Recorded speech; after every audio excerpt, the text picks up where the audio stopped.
Dengan banyaknya perusahaan fintech yang bermunculan, Pevindo menilai kemajuan teknologi tersebut akan mempengaruhi dinamika dunia usaha secara keseluruhan.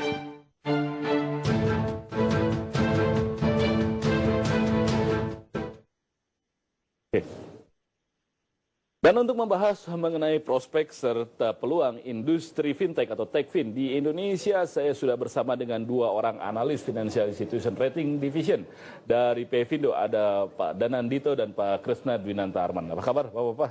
Baik. Oke, fintech mulai menggeliat di Indonesia, dan menurut Anda seberapa signifikan fintech dalam mendorong perekonomian nasional belakangan ini? Ya. Kalau dari dampaknya secara nasional, Ya. nah mungkin kalau dari angka-angka tadi kita lihat 250-an triliun, Betul. tidak terlalu besar sih kalau dalam skala nasional ya.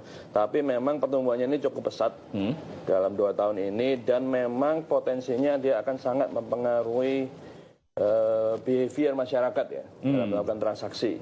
Jadi kalau dalam bidang pembiayaan nantinya yang kita akan lihat peer-to-peer, P2P, lending kegiatan itu, nah ini banyak bisa berpotensi pertumbuhannya baik dari sisi konsumtif maupun nanti dalam meningkatkan perekonomian melalui pinjaman-pinjaman yang produktif. Oke.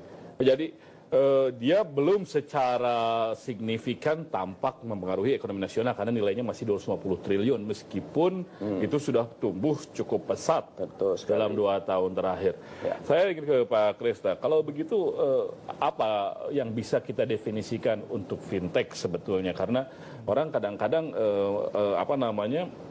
kebingungan juga membedakan perusahaan fintech dengan perusahaan keuangan biasa yang kadang-kadang memakai layanan teknologi juga. Jadi sebenarnya perusahaan fintech itu adalah perusahaan yang bergerak di bidang jasa keuangan dengan menggunakan inovasi teknologi modern.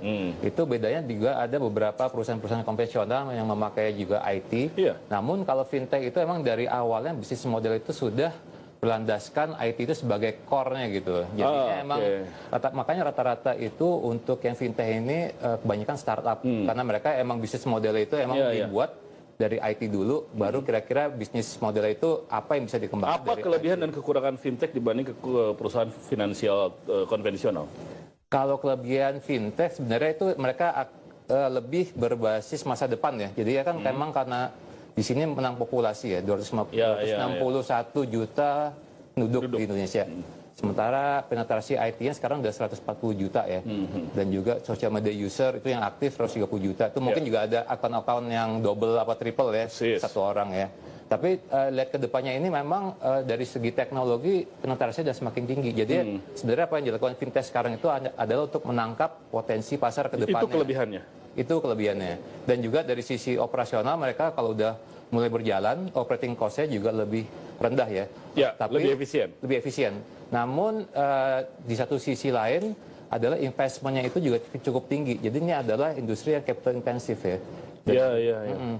Kalau investment cukup tinggi, tentu perusahaan konvensional yang memakai teknologi pun akan menghadapi nilai dia yang tidak jauh berbeda kan? Iya.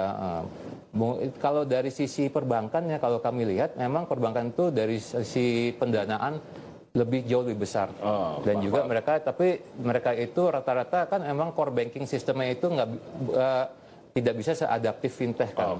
Karena kan mereka juga harus beroperasi dalam skala besar ya.